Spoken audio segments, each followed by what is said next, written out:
Salam saudaraku, apa kabar saudara? Sekiranya ada sebuah alat yang bisa mengukur tingkat kebahagiaan, kira-kira kalau dari ukuran 1 sampai 10, bagaimana tingkat kebahagiaan saudara? Mungkin kita memberikan jawaban yang bermacam-macam.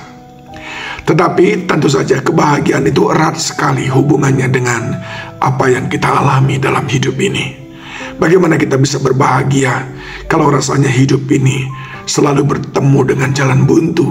Bagaimana kita merasakan kita berbahagia kalau dalam hidup ini kita terus dirundung oleh kerugian, sakit, penyakit, dan lain sebagainya?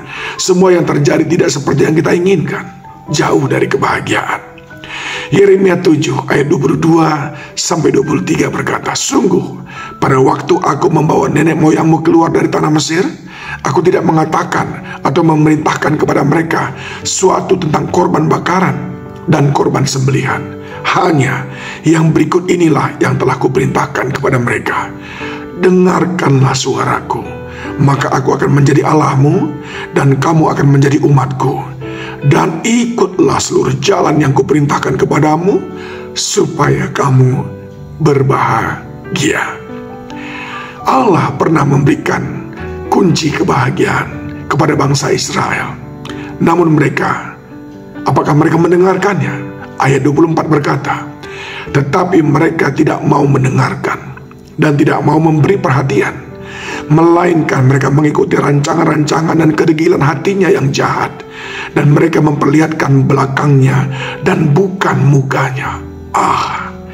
Sedemikian mereka meresponi kunci kebahagiaan yang Tuhan berikan, yaitu supaya mereka mendengarkan suara Tuhan, menjadikan Allah itu sebagai Allah mereka satu-satunya, dan mereka hidup sebagai umat Tuhan.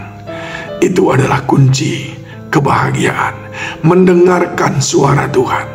Saudaraku yang dikasihi Tuhan, pemazmur berkata dalam Mazmur 119 ayat yang ke-105, "Firman-Mu, suaramu itu pelita bagi kakiku dan terang bagi jalanku."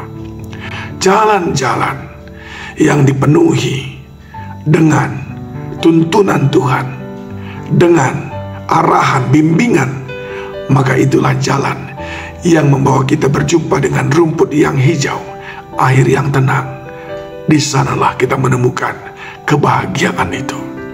Berapa lama kita sudah lebih sering mendengarkan suara hati kita, suara orang lain, suara pikiran kita, daripada suara Tuhan?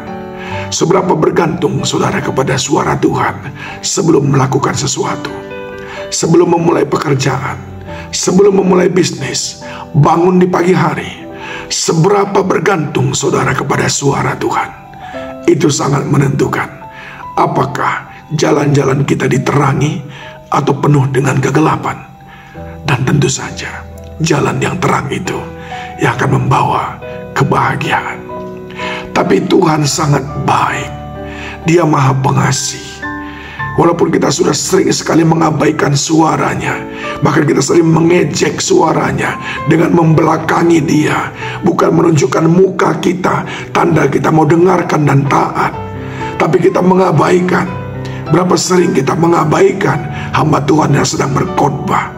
Berapa sering kita mengabaikan firman Tuhan yang sedang dibagikan? Kita sibuk dengan diri kita sendiri.